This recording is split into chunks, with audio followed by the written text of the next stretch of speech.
Hello everyone, नमस्कार। कृष्ण की जो मैं किताब पढ़ रहा था, मुझे लगा कि ये एक आखिरी किताब है। इसके बाद मुझे कृष्ण को समझने के लिए किसी अन्य किताब की सहारा नहीं लेना होगा। किंतु शायद ये मेरा भ्रम ही था, क्योंकि जैसे जैसे कृष्ण को मैं समझने की कोशिश कर रहा हूँ, वैसे वैसे ही वो हमारी मित्रता की ओर बढ़ते जा रहा है। और एक मित्र की हैसियत से लगता है कृष्ण यही मुझे समझाना चाहते हैं कि मैं अब आपका मित्र हूँ, आपको इतनी आसानी से अपना साथ छोड़ने नहीं दूंगा। क्योंकि जो टॉपिक मैंने आज लिया है, ये पूरे इस किताब का एक सार सा एक जगह कलेक्शन किया मैंने, तो जाके समझ में आया कि कृष्ण से पांडवों का संबंध क्या क्या था। भाई का था, मित्र का था, साला का था, सारथी का था, गुरु का था, ससुर का था और समधी का था। हो सकता और भी कई सारे संबंध हो, पर जिस किताब को मैंने पढ़ा उसके अनुसार इतने सारे संबंध मुझे नजर आए। एक कृष्ण के साथ किसका क्या संबंध होगा, ये उसके दृष्टिकोण पर ही निर्भर करता है और परिस्थितियों के अनुसार निर्भर करता है। जिस प्रकार से आज लोग रिश्तों को बिना समझते हुए आगे बढ़ रहे हैं, बिना बस इंफॉर्मेशन को कलेक्ट करके थोड़ी सी कामयाबी के अहंकार में खुद को एक ऐसे पिंजरे में कैद कर रहे हैं जहां खुद की समस्याएं सॉर्ट आउट नहीं हो पा रही, तो वो दूसरों की कैसे कर पाएंगे। तो इस विषय पे चर्चा कर ले। जिनको साक्ष्य चाहिए मिल जाएगा, कमेंट कर सकते हैं, आपको श्लोक संख्या बता दिया जाएगा किस जगह से क्या क्या है। सबसे पहला चीज मैंने कहा भाई का रिश्ता है, तो कृष्ण पांडवों के ममेरे भाई थे, क्योंकि कुंती वासुदेव की सगी बहन थी। इस नाते कृष्ण और पांडवों के बीच ममेरे फुफेरे भाई बहन का संबंध था। अर्जुन और कृष्ण की मित्रता इसलिए थी क्योंकि अर्जुन और कृष्ण लगभग हम उम्र थे, और रिश्ता चाहे जो भी हो, एक हम उम्र की मित्रता हमेशा बनी रहनी चाहिए। ये बात कृष्ण और अर्जुन के जीवनी में देखने को मिलता है, मृत्यु पर्यंत तक। आखिरकार जब अर्जुन ने महाभारत का युद्ध लड़ने से मना कर दिया, तो कृष्ण ने उसका साथ दिया, और मृत्यु के बाद अर्जुन ने ही कृष्ण का अंतिम संस्कार किया। तो ये बताते हैं कि इन दोनों के बीच रिश्ते जो भी थे, पर मित्रता का रिश्ता सबसे आगे था, सर्वोच्च था, जो अंत तक निभाया गया।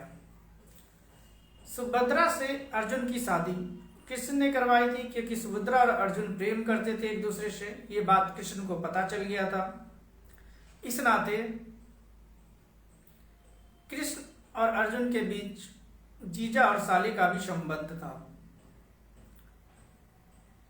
तो आगे आपको ये कहानी बड़ी रोचक ढंग से दिखाई जाती है, पर इतनी रोचक ढंग से थी नहीं। महाभारत के युद्ध के समय अर्जुन का सारथी बनना ये बताता है कि कोई भी काम छोटा या बड़ा नहीं होता। एक राजा का सारथी बनना और एक इतने संपन्न इंसान का अर्जुन का सारथी बनना ये बताता है कि कोई भी काम छोटा बड़ा नहीं होता। अगर आपके किसी संबंधी को किसी काम की जरूरत है, तो उस काम में उसका सहयोगी बनने से बेहतर काम और कुछ हो ही नहीं सकता। चाहे वो काम आपका सारथी बनना जैसा छोटा सा काम क्यों न हो, आप अपने ही किसी रिश्तेदार का कोई काम कर रहे हो। और जहां तक मैं समझता हूं, भारत में बेरोजगारी का सबसे बड़ा कारण है किसी भी काम को छोटा या बड़ा समझना। अगर कोई रिक्शे वाला का बेटा जरा से सफलता पा लिया, तो रिक्शे वाले का बेटा सफलता पाया, ये इस तरीके से मीडिया न्यूज में आता है, जैसे लगता है कि रिक्शा चलाना कोई अपराध है। आपको जो काम आता है आप वही कर पाएंगे, चाह करके भी आपको कोई दूसरा काम नहीं सिखाया जा सकता। आप क्यों चला रहे हो रिक्शा? उससे अच्छा आप बर्तन धो ना, उससे ज्यादा पैसा कमाओगे। लेकिन आप बर्तन इसलिए नहीं धोगे क्योंकि वहां आपकी इज्जत चले जाती, पता नहीं कौन सी इज्जत जाती है। इज्जत होता क्या है, ये तो मेरे समझ से बाहर होते जा रहा है।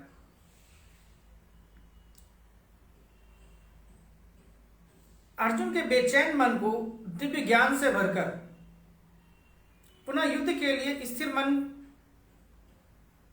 करने जैसा अद्भुत कार्य एक गुरु ही कर सकता है।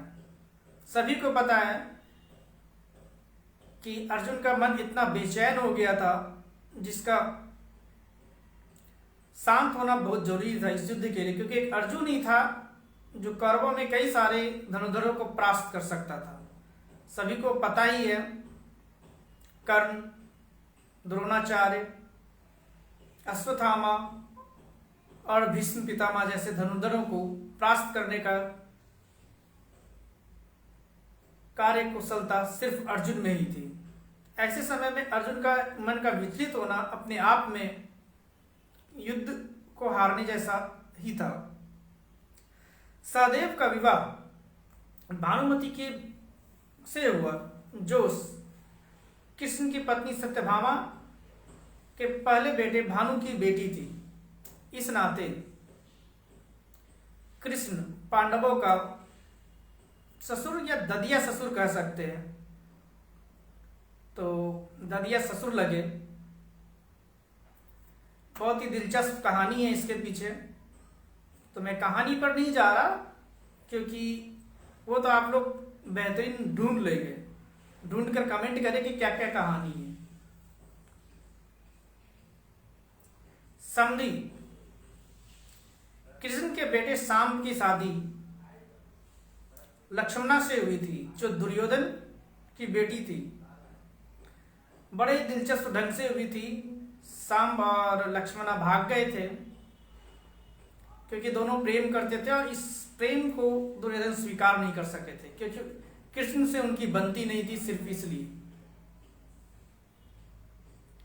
इन बच्चों के आपसी विचारों की लड़ाई में बच्चों के भविष्य से कभी खिलवाड़ नहीं किया जाना चाहिए। ठीक है, आप दोनों के बीच कुछ आपसी विवाद है तो आप बच्चों को समझाइए, नहीं समझते तो उनके भविष्य से कभी खिलवाड़ नहीं करना चाहिए।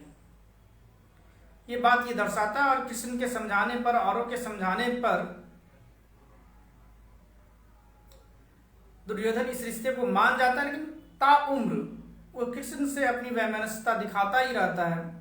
रिश्ते में कभी भी दोहरी नीति नहीं अपना। अगर आपका किसी से रिश्ता बनता है तो आप उससे बनाए रखिए, किसी से टूटता है तो बिल्कुल तोड़ दीजिए। जो ये कहानी बताती है, दुर्योधन बेशक समधी बन चुका था पांडवों का भी, और प्रत्यक्ष रूप से ही सही पर वो पांडवों का समधी भी बन चुका था। लेकिन यहाँ दुर्योधन ने जो रिश्ता दिखाया, ताउम्र कृष्ण से अपनी जो वैमनस्यता दिखाई, वैचारिक विभेद दिखाया, जो शत्रुता दिखाई, वो इस रिश्ते के बनने के बावजूद भी दिखाया उन्होंने। ऐसा नहीं है कि वो नहीं दिखाया, जो वो जैसा था हमेशा कृष्ण के साथ वैसा ही बना रहा। इन कभी भी कृष्ण ने उनकी बेटी को अपने यहाँ किसी प्रकार का कोई कष्ट नहीं दिया। ये कृष्ण की महानता है कि बच्चों आपसी लड़ाई जो भी हो, आप दो इंसानों के बीच, कृष्ण और दुर्योधन के बीच जो भी आपसी विवाद थे, उसका प्रभाव बच्चों पे नहीं आने दिया इन्होंने। तो काफी खूबसूरत कहानी है, पढ़िए। और भी रिश्ते हो सकते हैं, मैं इसमें दो राय नहीं कर सकता, पर जिस किताब से मैंने ये चीजें समझी है उसके अनुसार मुझे इतने सारे रिश्ते हैं। आज जिस प्रकार से लोग रिश्ते निभाना नहीं पसंद करते, अपना ही सच सुनने में जिस प्रकार से लोगों को आज तकलीफ होने लगी है, आने वाले समय में हर इंसान अकेला ही जिएगा। और ये अकेलापन हर इंसान के लिए औषधि का काम नहीं करती। कुछ लोग होते हैं जैसे अकेलापन जिसके लिए औषधि का काम करती है, और ऐसे ही लोग एक दिन सही रास्ते पर चल पड़ते हैं। Thank you.